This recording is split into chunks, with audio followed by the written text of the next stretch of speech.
Hi, everyone. Thank you so much for being here today. It's an honor for us to have Dr. David Furman here to speak for us at Human Longevity today. He has an extensive list of accolades, which is why I'm needing this document to help me remember all of them. But he is a distinguished scientist. He's a director of Stanford 1000 Immunomes Project at Stanford. He's an inventor of over 20 patents, has published dozens of scientific articles, including over 6,000 citations in peer-reviewed scientific journal publications like The Lancet. He is the associate professor of the Buck Institute for Research on Aging and is chief of the AI platform for the same institution. He has a doctoral degree in immunology from School of Medicine, University of Buenos Aires, Argentina, and has worked in cancer immune surveillance, as well as multiple research accolades in studies involving endocrine immune systems in human aging, as well as kidney transplantation. And he's worked quite a bit in machine learning tools, as well as involvement in high bandwidth, high throughput technologies to measure immune function in humans. So without further delay, Dr. David Furman, thank you so much for being here today. Thank you so much for having me. Thank you. Thank you so much, Wales, as well, for inviting me to present today. The first idea that I would like to convey here is that we set out to change the course of human immunology. For about 150 years, immunology has been dominated by mice. This is true. Studies have been doing in mice for a long time because it's very convenient and it's relatively cheap. The problem is the findings in animal models do not translate into human biology. And there are 65 million years of evolution between mice and humans. This makes translation very difficult and challenging. And so the consequences of that is that, for example, in the drug industry, and also happens in diagnostics, for a drug to be approved and deployed by the FDA, we need around 10 to 15 years of research and around $1 to $2 billion in investment because things fail, don't translate. And so I moved to Stanford in 2007 to take a different approach and study humans. And the complexity of humans is such that it was very difficult at first to see differences. The human population, the variability is so high. And so we decided to use a model, which is basically a systems biology model, try to study as many things as possible in many large cohorts of aging, and therefore having a lot of different data sets that we could integrate in ways that inform us about human aging as it relates to the immune system. So that created the 1000 Immunomes Project 15 years ago. I'm going to allude to that in a moment. The consequence, the result of all that research for about 12 years that we run this large study was a test for systemic chronic inflammation that is now being commercialized by the company that we spun out of Stanford. And so if this allows me, the clicker is not clicking, the IT person. Interesting. Houston? Yeah, this is on, but it's not going through.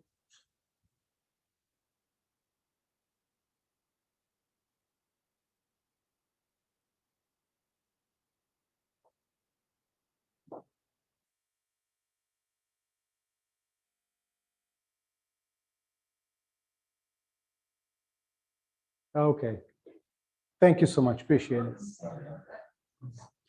And why are we interested in systemic chronic inflammation? Well, I think everybody knows why, right? If we have high levels of systemic chronic inflammation, chances are you won't have a very happy endpoint or outcome.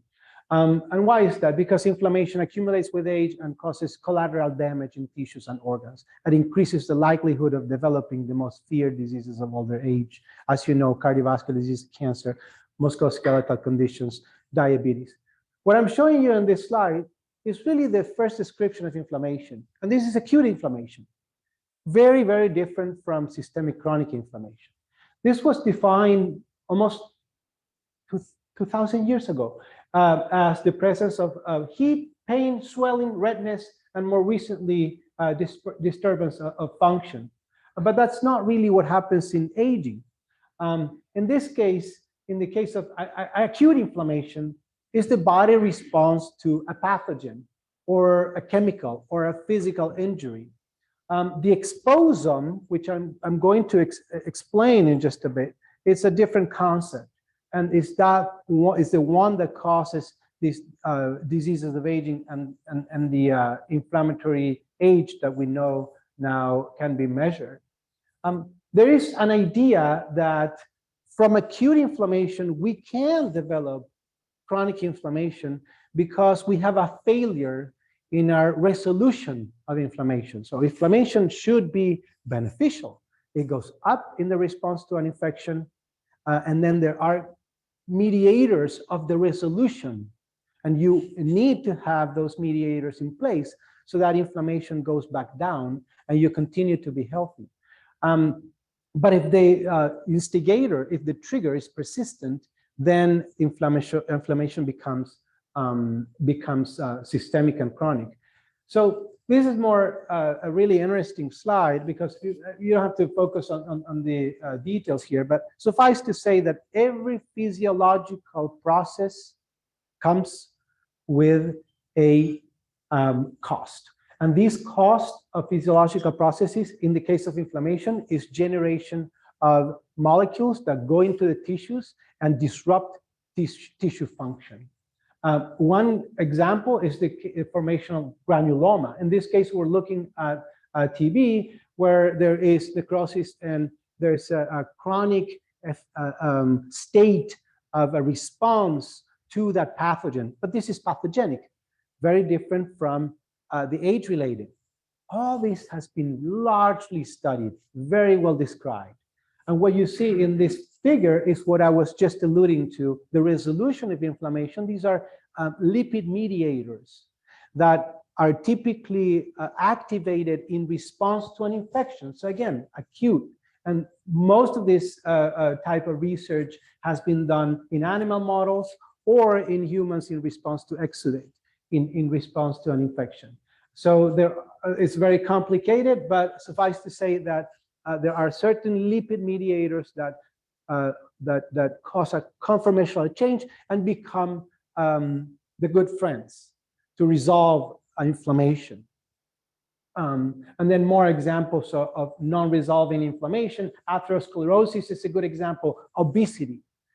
Okay, so you may not know, but there were studies back in the days that showed that the total levels of inflammatory molecules, for example, interleukin-6, comes from adipocytes. Or the adipocytes are these cells that are holding all this fat, right, in our bodies, and they produce inflammatory mediators. 30% of the total IL-6 comes from fat, rheumatoid arthritis and other examples there. So acute inflammation, I mentioned that there are well-established markers. IL-6, TNF-alpha, IL-1 beta are just a few. It becomes red, swollen, warm, and so on. And I don't have to continue to explain this, but here we come with a very completely different angle of inflammation in the year 2000, with Franceschi coming from the University of Bologna saying there's an effect in the aging, in aging human beings, and it's largely driven by inflammation. It was relatively new. We didn't know that was causing aging, but it is causing aging. And what are the triggers? The exposome, what I was just mentioning. So here's the simple way to put this. Rule of thumb: any species that is moved to a new environment, from the evolutionary experience will develop inflammation as a response to that new set of stimuli. As a corollary of that, the more distant we are from our evolutionary experience, the more inflamed we will be. And there are many, many of these examples. We definitely live in an environment that we haven't evolved exactly. So our genetics and biology cannot really adjust very well, and you develop systemic chronic inflammation as a response to those triggers. I don't have to explain this slide. I think it's very self-explanatory, but we and many others have shown that systemic chronic inflammation can be mechanistically linked, not just correlative, not just biomarker, but actually causing the disease, neurological disorders, diabetic complications, autoimmune, cardiovascular. Our focus for a long time was cardiovascular disease because we see a very clear inflammatory component in cardiovascular disease. Who would have thought 25 years ago that is an inflammatory disease? Well, here we are in a very different moment in time where we are now understand the causes and consequences. But the problem is there are no markers. There are no canonical biomarkers out there. So HSCRP, you could claim it's one biomarker. Now it's less and less and less used by cardiologists because we know it's not a good predictor of cardiovascular disease.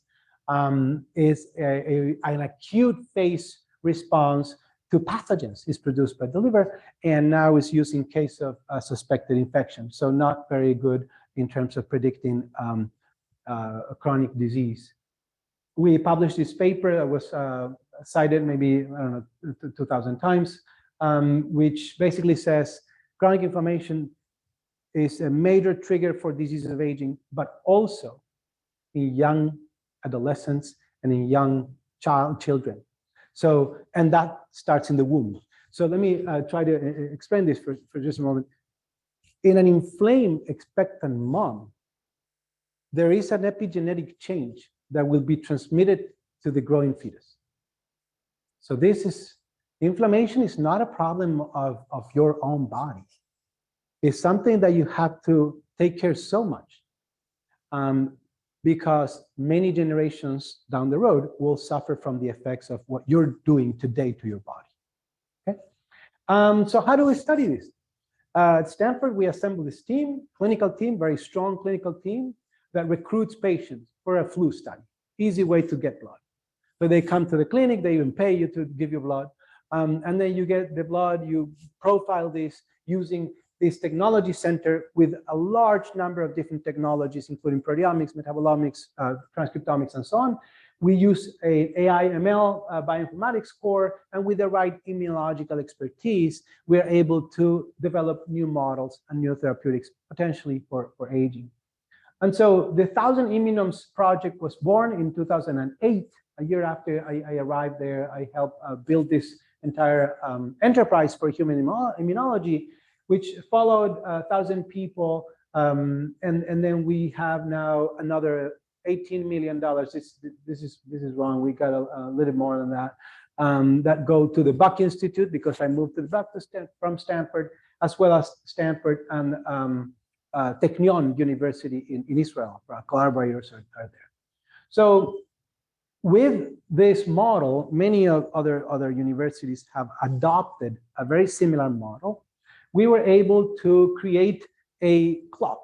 So we take all the data, and the most informative data of all those data, proteomics, metabolomics, transcriptomics, was actually the protein data. If I look at the protein data, it's the most informative of the chronological age prediction, and I'm going to get to that in a moment. So this is just a mock figure showing that we produce that deep learning. So it's effectively a deep neural network that spits out inflammatory age, which is basically a predicted age in this inflammatory space. What have we been using is, this is very technical, it's called autoencoder. And I want to show just maybe this part over here, the left-hand side of the slide, that is more informative for this audience, which is basically saying we have a lot of diversity. The data is noisy. There's a lot of redundancy in the pathways. And there has to be, because if one protein is doing a very important job and it fails, then you have a very bad disease. So there's redundancy in the protein expression and networks. And so this guided autoencoder, it takes care of all these different things: redundancy, noise, and the nonlinear structure of the cytokine data. So here I'm being a little bit even more specific, and I'm showing you a function which I really want to skip. But what I want to convey here is that we take the protein data, we condense that protein data. All this is in silico, obviously, right? You condense all those protein data into codes. Those are called immune codes. And then we're predicting the age of a person, but at the same time, in the same function, this is using machine learning, is predicting the same cytokine data. And this is important, because if you have just a prediction of age, might as well ask you for your ID. Many times, predicted age is not necessarily informative of a disease. I can have a very perfect prediction of your age, but I can't tell, I can't differentiate disease from healthy. In this case, we wanted to convey all that information into a single model. I'm going to skip this, it's going very, very technical. But this was the main purpose and the main question, which is, you have inflammatory age in the y-axis, calendar age in the x-axis. And you could tell me this is a relatively good prediction, but there's a lot of variability. That's exactly what I'm looking for. I'm looking for this variability here, right? That gives me room for biological age. If I had the perfect prediction of age, and there was no difference between individuals, I can't tell much about biological age. In this case, I'm trying to predict disease from health. And that's what we saw in the 1,000 immunomes cohort when we're summing up diseases of aging. And this is very important. Aging field, the concept of multimorbidity. Some people could have 2 diseases, some people could have 10 diseases, and we now know that individuals after the age of 65 or 70 are taking more than 14 different medications on average in the US. And this is because of multimorbidity. It's causing major disasters in the healthcare system. And so we're predicting multimorbidity with our inflammatory age test. Now, many people have asked us about immune health, right? Is inflammatory age reflective of immunological health? And this is showing exactly that. So what we did was taking from individuals, these are peripheral blood mononuclear cells, these are immune cells from humans, from all 1,000 individuals. So I'm condensing in one plot about 1.5 years of pipetting, hard pipetting, which basically means you stimulate a cell of the immune system and look at for changes. And those changes inform about the immune system health of that person. Well, the higher the inflammatory age, the lower the immune responses to multiple stimuli in the adaptive immune system, which basically means these individuals are at risk. Their antiviral response is very low. The anti-tumoral response is very low as well.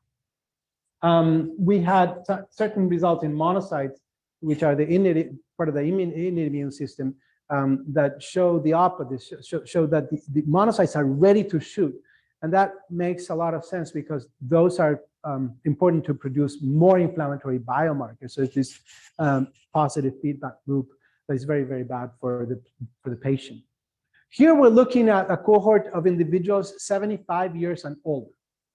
And what we did was to ask the question, can we predict frailty? And so maybe you're not familiar with this, but there are certain functional tests for frailty. You can also run or administer a survey and ask people how independent they are in their daily lives and so on. And we also do the time up and go, and that basically is you measure the time of someone that takes between being sitting and standing. And so here, what you're seeing, and then I'm going to focus on the plot on the right-hand side of the slide. And what you're looking at there is the predicted frailty score that was derived from measuring inflammatory age in the year 2010, and the actual frailty score, I hope this worked, great, actual frailty score measured in 2017. So we can predict frailty 7 years before it kicks off. Yes. Can you simplify what you're calling frailty?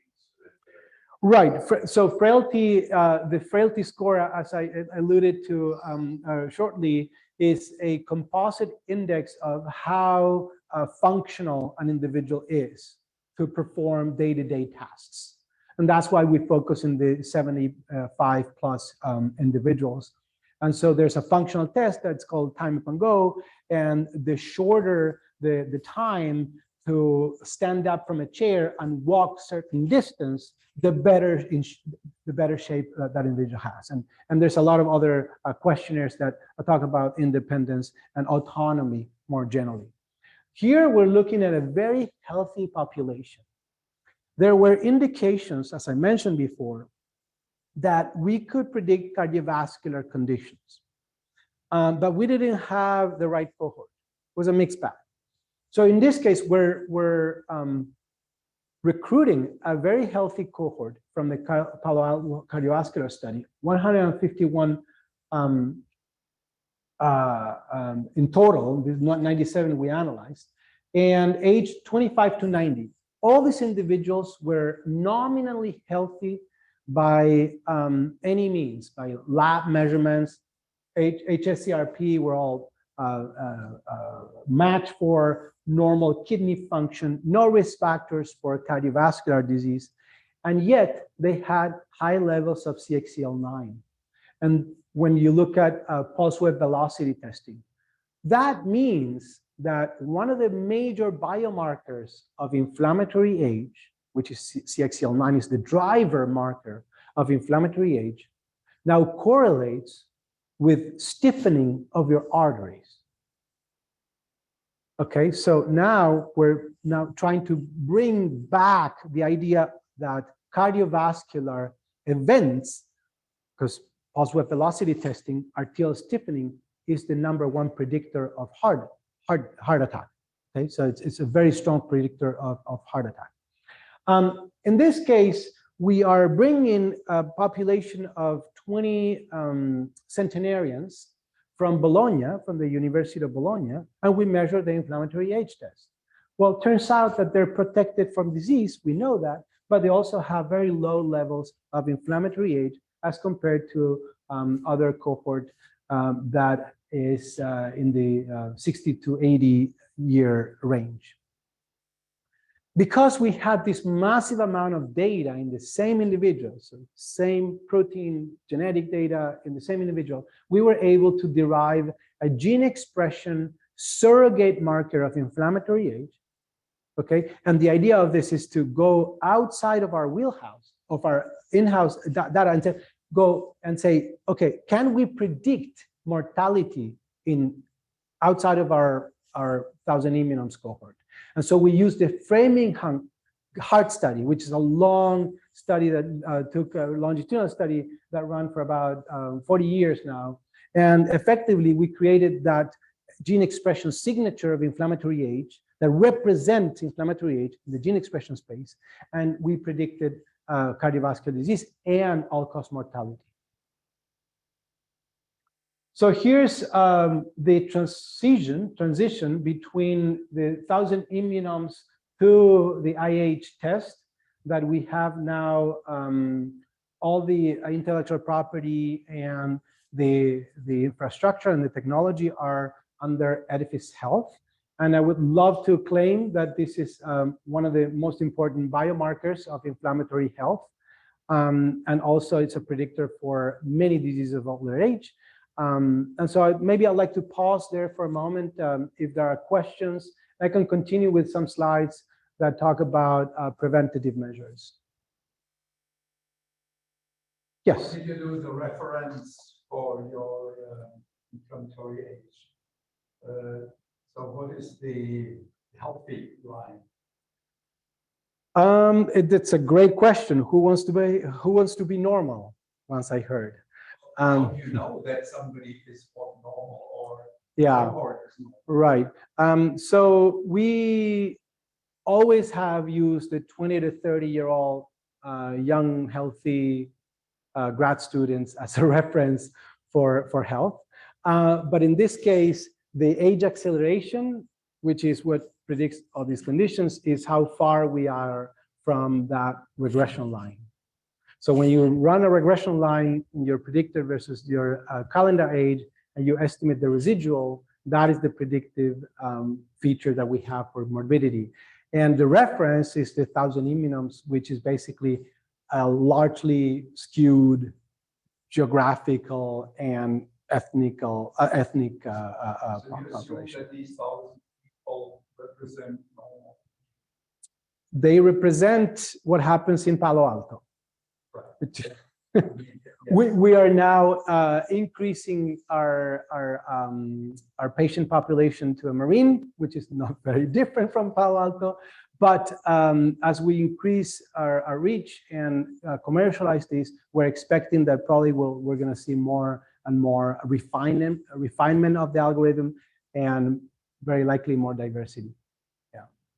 I mean, if you really use it for humanity, there are lots of white people in Palo Alto, and other races are certainly underrepresented in that. So it's Much true. the reference line is probably closer to what Caucasian may represent. That's exactly right. 99% of the population that we draw this data from is Caucasians and generally healthy. Yeah, with the multimorbidity that develop over time. Yeah. Mm-hmm. You had mentioned you were looking at a population in Bologna that was vegetarians, right? Centenarians. Mm-hmm. And so my question is, did you sequence that group of patients, and did you find any correlation with genetics? No, we didn't. But from all the studies of centenarians, genetics will explain maybe 7-8% of the variance there, depending on the analysis. But we haven't done the sequencing on those folks yet. No. Question. Yes. So coming back to that baseline question, as you have be able to have some kind of model about one demographic and really be able to use that in each setting, then you can start moving that across other populations. That'd be correct. Well, absolutely right. So I started this company with the purpose of being able to bring this to the public. Not because I like to pitch VCs, certainly not, but rather because I wanted to expand this. If I run my 5-year grant cycles and with the NIH, I could never bring it to the marketplace. So we needed private funding, and so that's the need of having, because it is, in essence, the system is somewhat broken. You can't bring federally funded research into the bedside if there's no private money in the middle. So the idea of from bench to bedside, I would say bench to company to bedside, if that makes sense.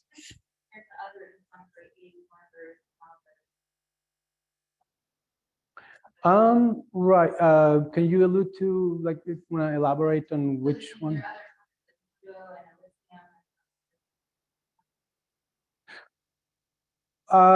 As far as I know, Elysium is more of an intervention based company with, I know Lenny and David very, very well, and they have come up with the NMA, and that's intervention. But in terms of inflammatory age itself, I don't think there's anything in the marketplace. There's some comparables that, as I mentioned before, HSCRP, that was pushed a lot to kind of Paul Ritker had a whole enterprise around HSCRP, but it's really not a great predictor of aging. It's not, nor cardiovascular conditions. The AUC is probably 0.65. just a little better than random. And yet, it's the only thing that most people use. To modify a little bit Michelle's question, there are a number of clocks out there which different groups use. They talk about first, second, third generation clocks. And they all try to correlate certain biological age with chronological age. I mean, how does your clock compare to those? Yeah, so we haven't done a comparison side by side, but I can tell you what my thoughts are with regards to the science and the applications. So first, the science. The epigenetic clocks that are probably the ones that you're alluding to are changes in the DNA, right, methylation by large, that give you an estimate of your quote-unquote biological age. Now, the prediction is so good that there's very little room for biological age. If I had the perfect prediction, I can't have variability there. And so that's the first comment. The other important point in terms of science is that they fall into a very gray area that we don't really understand.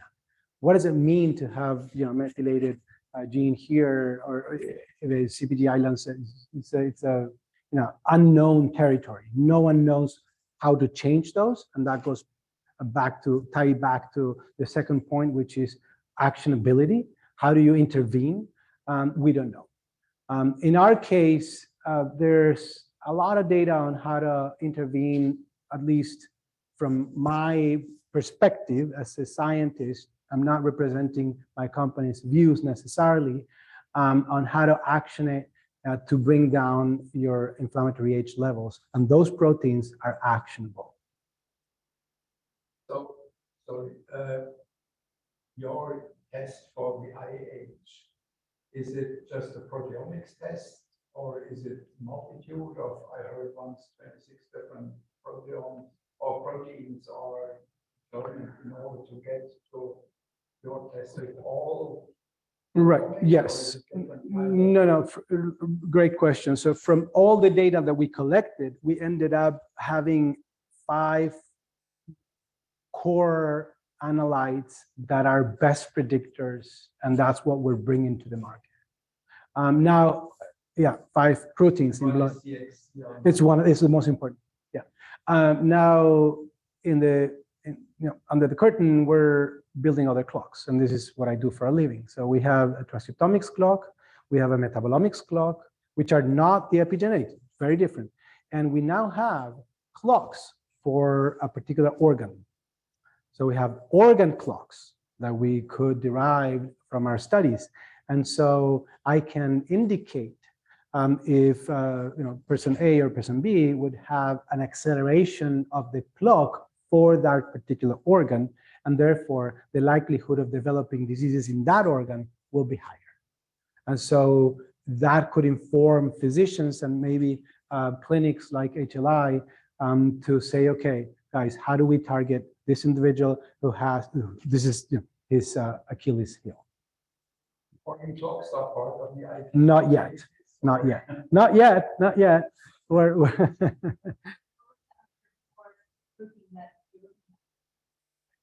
Grow alpha, trail, they're proteins that probably won't tell you much because we didn't choose them. So what's known in the literature is one thing, and we could pick up those that you believe are inflammatory, canonically inflammatory. But when you do the analysis, the AI, this is AI, it's not us picking, it's the algorithm picking. It didn't pick out IL-6, it didn't pick out TNF-alpha, it didn't pick out IL-1 beta, which I was expecting at least that one to be selected.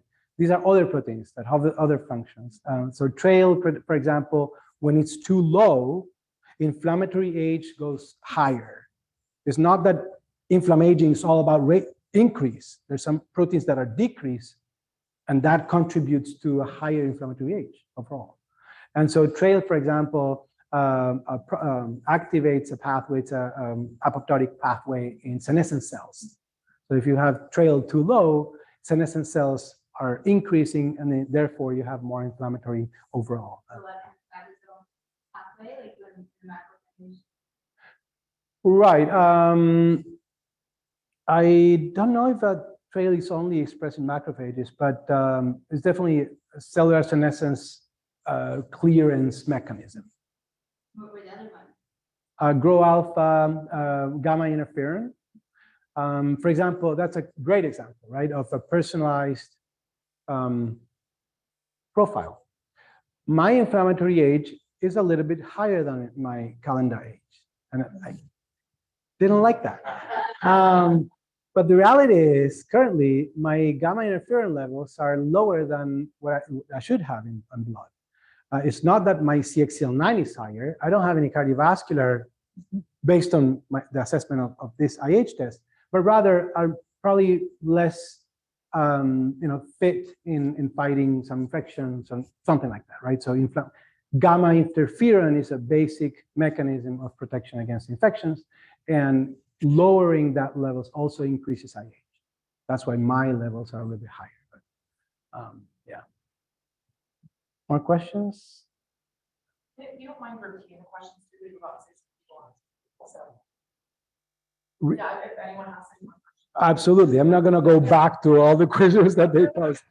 But yes, from now on, yes, absolutely. Yeah, for the audience. Excellent. Excellent. I have a question. If there are clients with underlying inflammatory diseases like autoimmune diseases, is IH still something that they can do with your baseline population? Because theoretically, also, if they've been on, immunosuppressant medications, et cetera, like would those populations be able to have an accurate look at their actual IH? From a commercial standpoint, I would still serve them because that informs the science, back to science. We actually excluded people with autoimmune conditions from the study. So the baseline doesn't have those. It would be really interesting to see where they fall. But I don't know if it's very informative for them at this point in time. We don't have data to support. Is there any population, practicality-wise, that would be possible?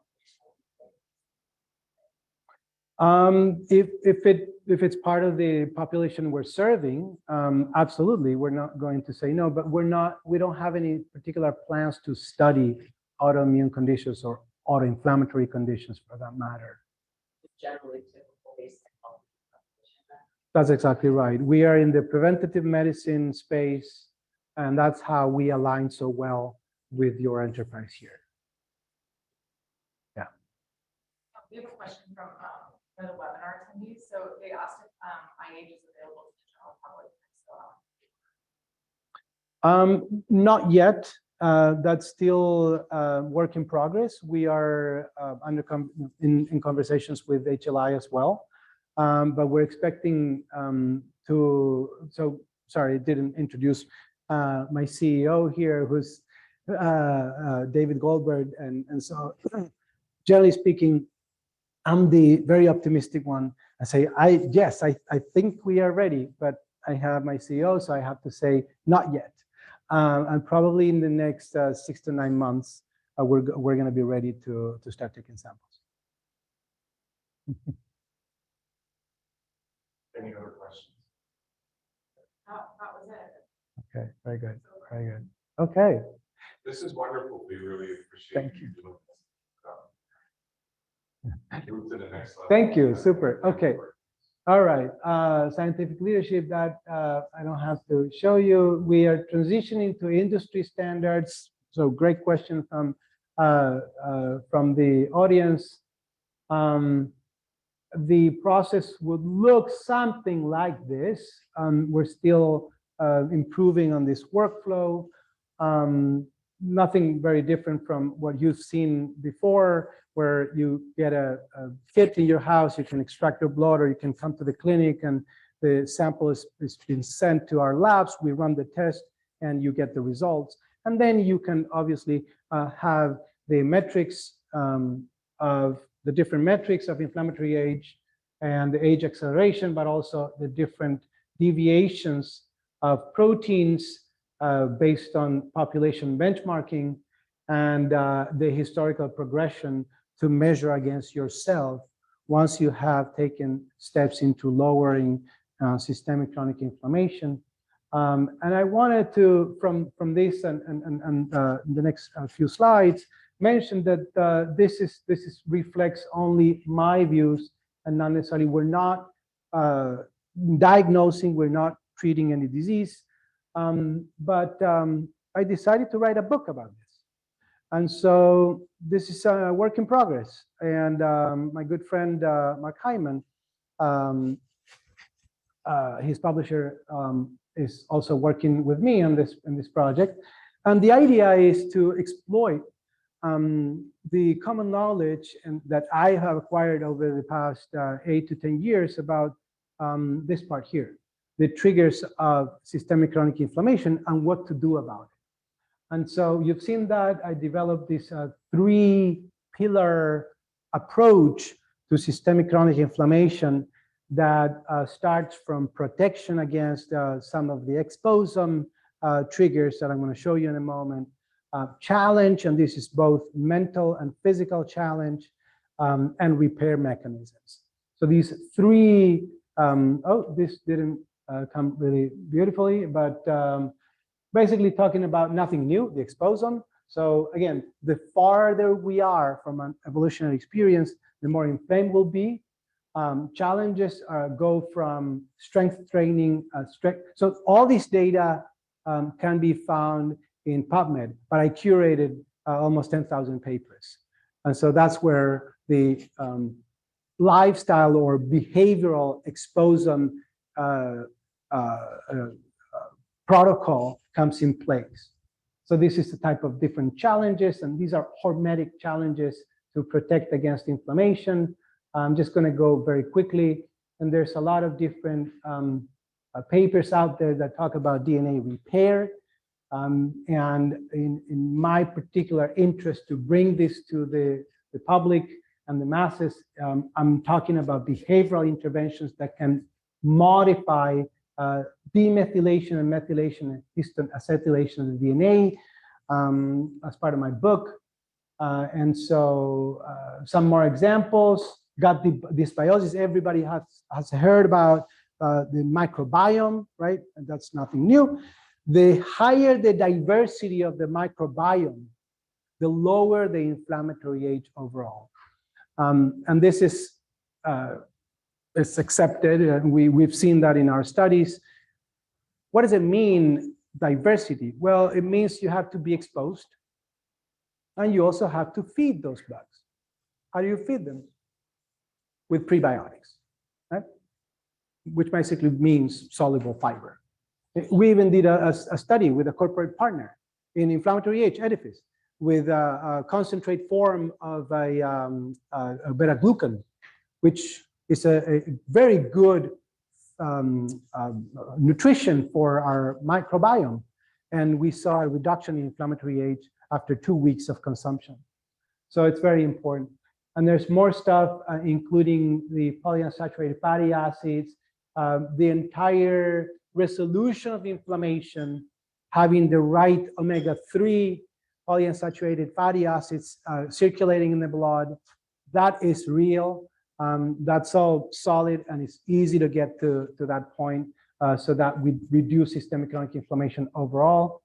The idea is for physicians and maybe later in time for consumers to use this and guide their own behaviors, and maybe they have some intervention they want to test, metformin or whatnot, and then measure again. And then with that, I'd like to wrap up, and thank you so much for your attention.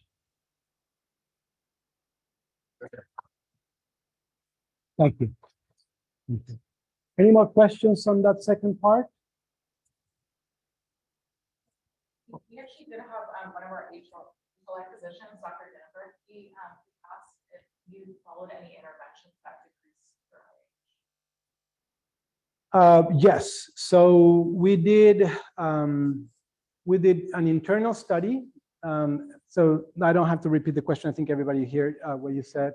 But if we had interventions that we tested for inflammatory age. We had an initial study that was done with an NOT4 internally back in 2020, where we tested very, very bad inflammatory foods in ourselves, and it increased dramatically. So that's not a good sign. And we couldn't test for improvements in inflammatory age, not until 2 years later, where PepsiCo came to us and said, guys, this sounds terrific. Let's try this microbiome formulation that increased diversity. And it was shocking how beta-glucan in 3 grams a day, this is a concentrate, is not available to the public. It was able to reduce LDL significantly, much stronger than statins. So that's yes, it's really amazing. So we're no. So it's really interesting what's happening. So corporate, big corporations, including Philip Morris, Procter & Gamble, Pepsi, Mars, we've talked with all of them. It's not that we're reaching out, they're reaching out because they understand that there is a benefit, that now prevention is paying, that now people are asking for healthy products. And so that's how we came across Pepsi. That's exactly right. Philip Morris now is engaged. They want to develop vaporizers for supplements. Can you supplement? So it's really interesting transition, and yeah. So I'm very hopeful.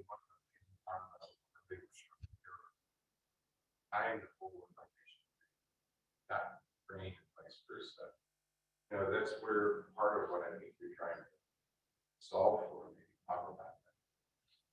Right. So there was an interesting discussion we had with your David, the other David.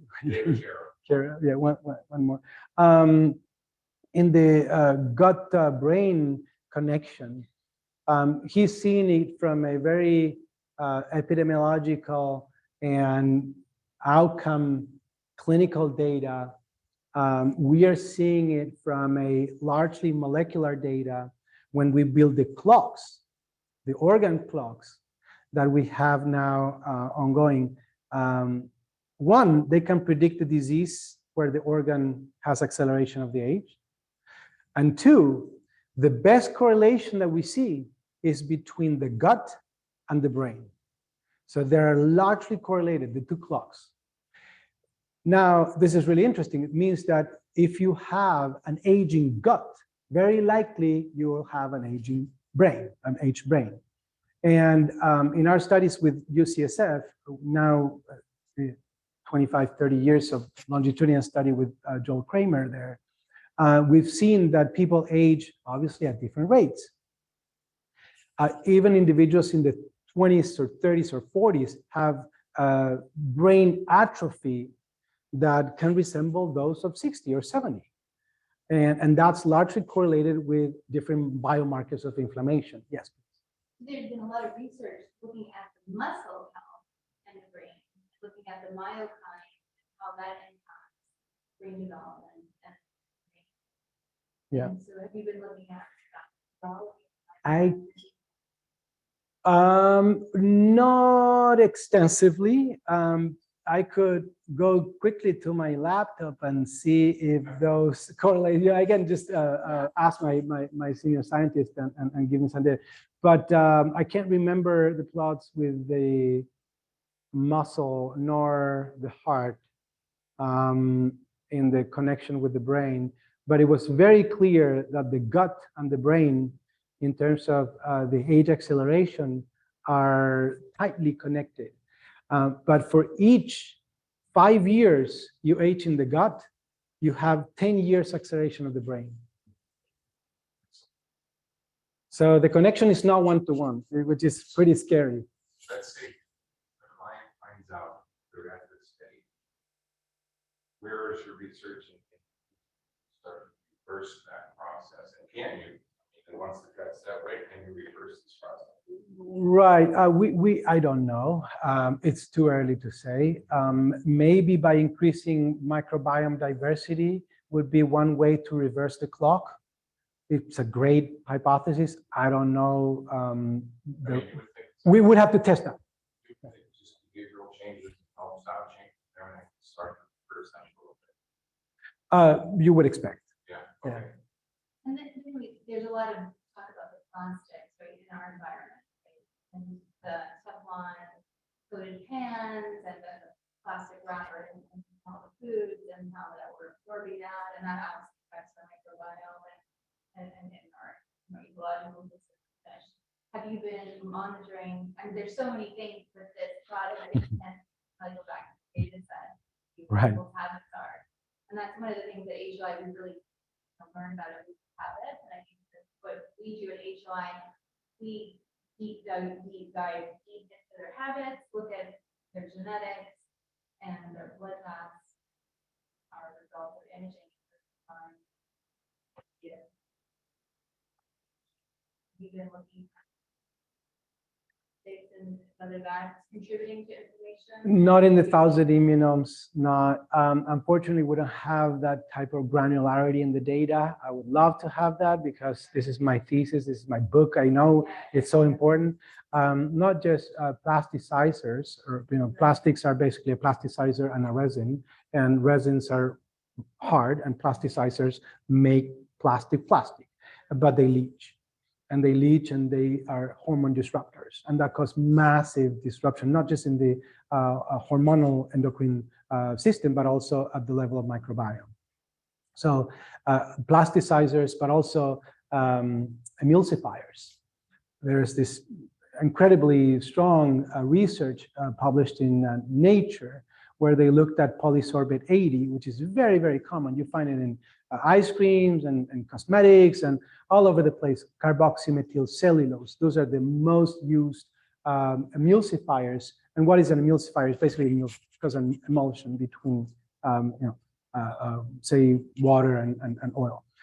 So it's largely used in the industry, and we're getting all that. And what happens is we're wiping out our microbiome. So the layer of mucin that our intestine has gets wiped out with the emulsifier. That's the purpose of an emulsifier in the first place. So then what happens is that the bacteria in the gut directly connects with our one layer of cells that cover the linen of our colon. And that causes major leakage of antigens to the peripheral blood and increases inflammation overall.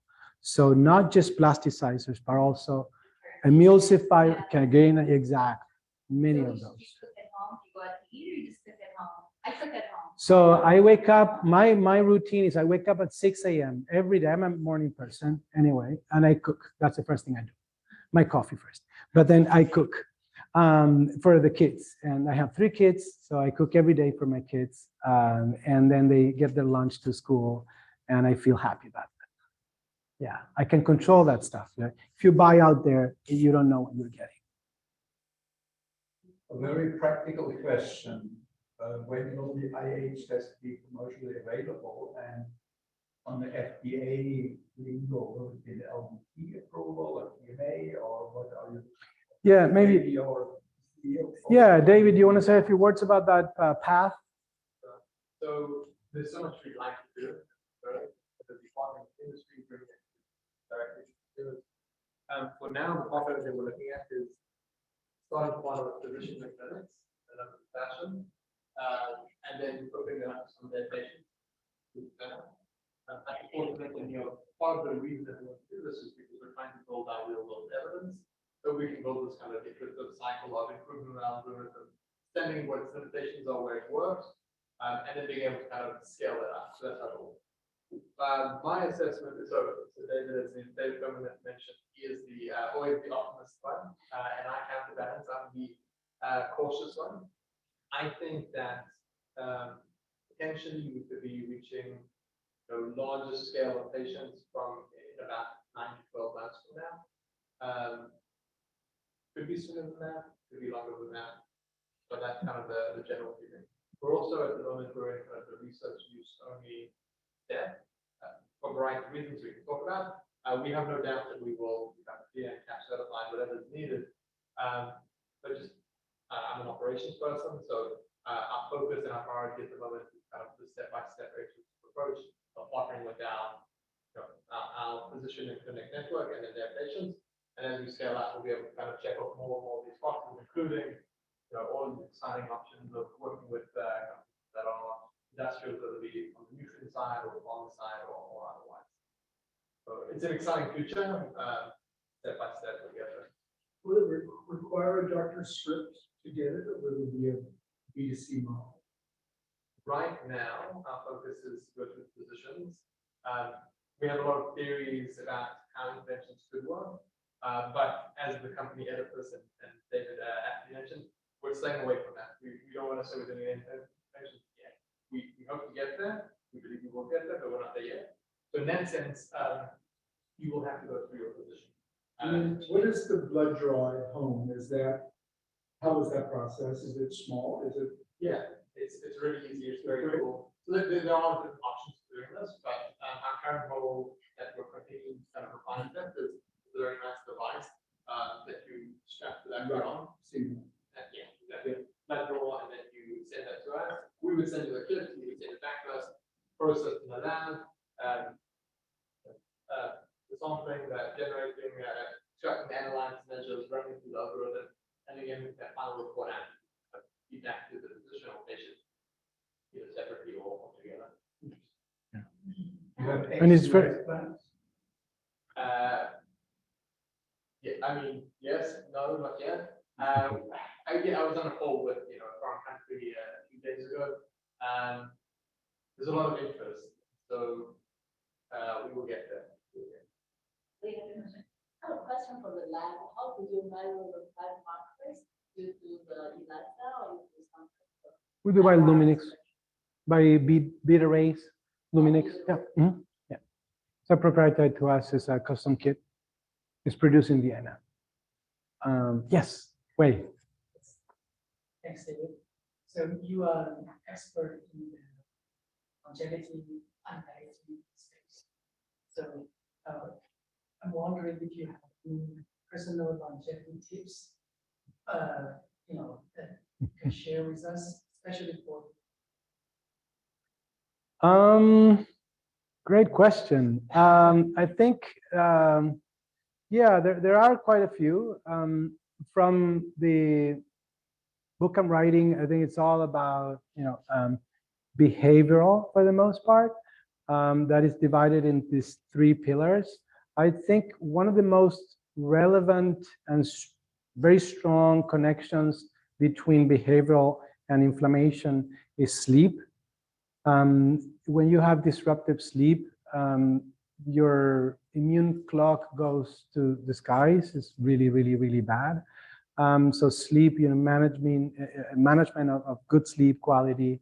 Also, another strong intervention for lowering inflammatory molecules is fasting. Intermittent fasting has been really, really strong as well. In terms of supplements, I have a whole list of a slew of things that I can comment on, but definitely intermittent fasting is a strong one. And sleep behavior, sleep hygiene is very important as well. There are no long-term studies to demonstrate that this alleviates diseases of aging. So in animals, yes, but in humans, we have yet to see. You cook for your kids at 6:30. Thank you.